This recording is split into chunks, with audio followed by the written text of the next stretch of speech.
everybody, magandang hapon po sa ating lahat. At ngayon po ay ituturo ko kayo dito sa aming munting tinanim.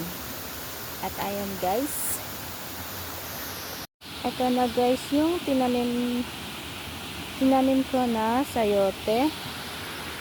Andun yung mga ibang tinanim ko na sayote din. Tapos kamote, tinanim ng nanay ko.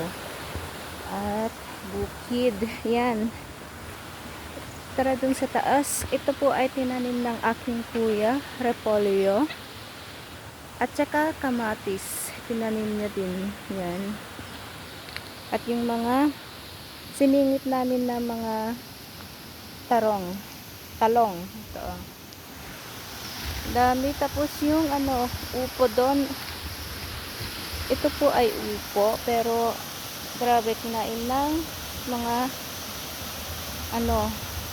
yung mga kumakain ng mga tinatanim natin. Grabe sila. Punta tayo sa taas. Pakita ko yung tinanim namin na luya. Ito yung repolyo. Tapos kamatis. Andun pa sa baba, sa kabila. Punta tayo sa taas.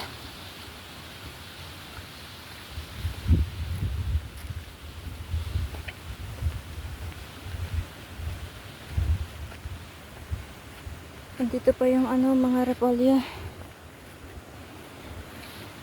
Dito pa.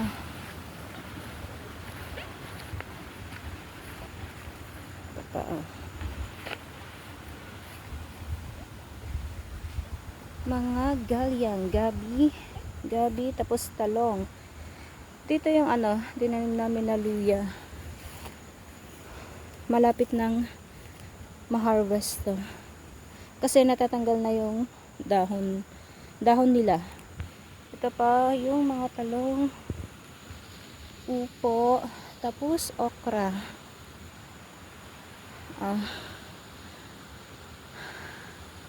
Okra. Tapos doon yung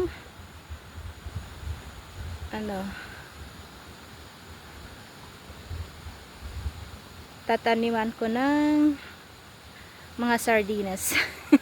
Di ko pa po alam ang itatanim ko. Kung kamote or cucumber.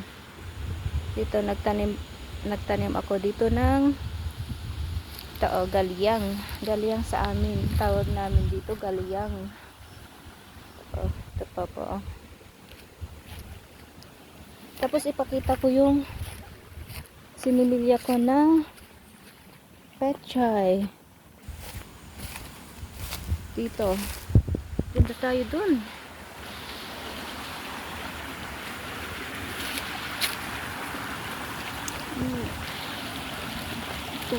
Tubig. Ito. Yun. Pechay. Malapit nang i-transplant to. Malapit. Tapos ito yung yung beans na hindi hinagupit ni Bagyong Uwan. Ito lang yung natira. Ayan, namungan ay may namungan na kunin ko to pag pwede nang kunin. Yan lang po guys. Maraming salamat po sa inyong panonood sa aking vlog ngayon. Thank you po. Maraming salamat po sa inyong lahat sa mga nanonood sa aking mga video na ina-upload ko. Maraming salamat po sa inyong walang sawang suporta sa aking munting channel. Kaya don't forget to like, share, and subscribe para maraming manood sa aking mga uploads. Maraming salamat po sa inyo lahat. See you on next video.